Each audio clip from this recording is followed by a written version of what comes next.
अभी यूएस के vice president JD Vance के एक बयान को लेकर बड़ा शोर शराबा मचा हुआ है।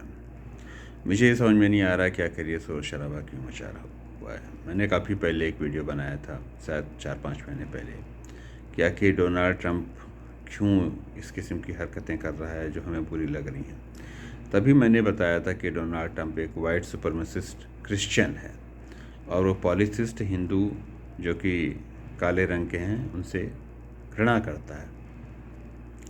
मुद्दा ये नहीं है कि वो क्या कर रहे हैं, मुद्दा ये है कि हम क्या कर रहे हैं। असल में भारत का जितना ईसाईकरण और जितना वेस्टर्नाइजेशन आज़ादी के बाद हुआ है उतना अंग्रेज़ों के रहते हुए नहीं हो पाया। ये बात सच है कि मुसलमानों ने भारत को, हिंदुओं को फिजिकल हार्म किया था। उन्होंने यहाँ के मंदिर तोड़े थे, यहाँ पे हत्याएं की थी, यहाँ पे बलात्कार किए थे, लेकिन वो भारत की आत्मा को नहीं तोड़ पाए थे। भारत की आत्मा को तोड़ा अंग्रेज़ों ने, क्योंकि इन्होंने मेंटल अटैक किया जो हिंदू कभी समझ ही नहीं पाए। कारण ये था कि गरीबी और परेशानी में जीते हुए हिंदुओं के गुरुकुल और ब्राह्मण के द्वारा की गई व्यवस्था बहुत पहले ही नष्ट हो चुकी थी। 800 सालों के मुगलों के शासन में अंधेरे में जी रही हिंदू व्यवस्था को जब अंग्रेज आए तो उन्होंने, उनके पास जो कुछ विज्ञान का एडवांसमेंट था और भुखमरी से जूझ रही जनता को उन्होंने नौकरियां और खाना प्रदान किया, तो उनकी गोरे रंग से, उनकी बुद्धि से हिंदुओं को वो अपने ये लगने लगा कि यही महान है और हम गधे हैं, और इस बात का उन्होंने एडवांटेज लिया है और पूरे हिंदुओं के दिमाग में ये भर दिया है कि अंग्रेज ही सुपीरियर है, और क्योंकि वो क्रिश्चियन है तो क्रिश्चियन सुपीरियर है।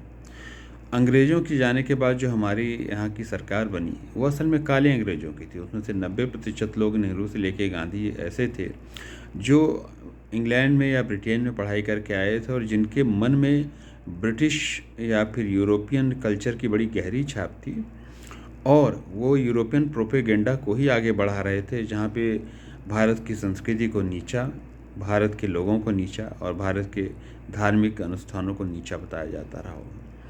क्योंकि अंग्रेज विदेशी थे, इसलिए भारत का आम जनमानस उनकी बातों से अपने आप को दूर रखता था। उनको लगता था कि विधर्मी हमारा धर्म नष्ट कर रहा है।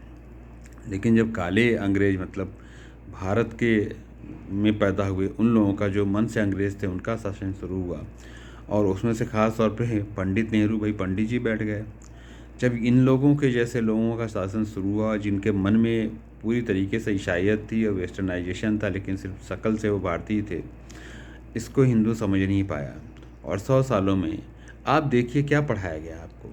800 साल जिन मुगलों ने करीब करीब 10 करोड़ हिंदुओं की हत्या की, करीब 10,000 मंदिर और भारतीय यूनिवर्सिटीज़ जो थी, नालंदा से लेकर तक्षशिला तक, उनको नष्ट किया। भारत की हर एग्जिस्टेंस को, जो हमारी कल्चर का था, उसको नष्ट किया। उनको इस तरीके से ग्लोरीफाई किया गया जैसे वो सीधे सीधे भगवान ही रहे हों। उनके द्वारा ज़बरदस्ती अपहरण की गई राजपूत स्त्रियों को उनका प्रेम संबंध या प्यार दिखाया गया।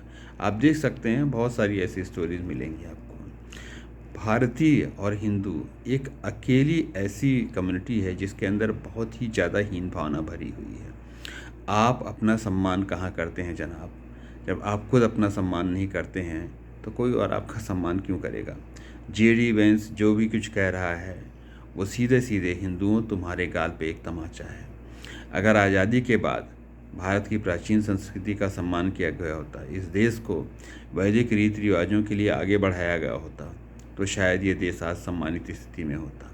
लेकिन हुआ ये है कि आज़ादी के बाद इस देश में ब्राह्मणों का अपमान, ब्राह्मण कर्मकांडों का अपमान, धर्म का अपमान, भारतीय संस्कृति का अपमान, इसके सिवाय और कुछ भी नहीं आगे बढ़ाया गया है। आज हम देख सकते हैं कि कुछ नीले कबूतर या नील से रंगे हुए लोग हैं जो मुसलमानों से भी आगे बढ़ के हिंदू धर्म और हिंदू परंपराओं का अपमान करते हैं, और वो सब हमारे प्रिय मोदी के द्वारा संरक्षित हैं। ये मत समझिए, अभी मैं नीला कबूतर बोल रहा हूँ, हो सकता है मुझे सरकार की तरफ से नोटिस आ जाए, लेकिन एक नीला कबूतर खुले आम हमारे धर्म को, हमारे देवी देवताओं को, हमारी परंपराओं को गालियां बक सकता है और सीना चौड़ा करके चल सकता है। यहाँ तक कि वो ब्राह्मणों की हत्याओं के लिए भी बोल सकता है खुलेआम, और सीना चौड़ा करके चल सकता है।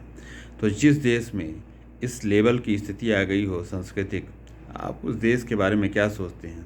मैं तो यही सोचता हूँ कि बेहतर हो कि हमारे यहाँ जो भी लोग हैं जिनको हिंदुओं से, हिंदू धार्मिक परंपराओं से, उनसे सबसे समस्या है, उनको अलग कर दिया जाए। जो लोग अपने आप को इस सनातन और वैदिक संस्कृति से जुड़ा हुआ मानते हैं, उनको अलग कर दिया जाए। भले साला एक आइलैंड के बराबर छोटा देश आपको मिले, ले लीजिए, वो आपका होगा, आपका अपना होगा, आप अपने मूल्यों के साथ उसमें जी सकेंगे। अभी जो खिचड़ी देश में पल रही है, इसका कोई फ़ायदा नहीं। ये झूठा देश है, एक गलत तरीके से बना हुआ, खड़ा हुआ देश है, जिसका ज़्यादा भविष्य नहीं है।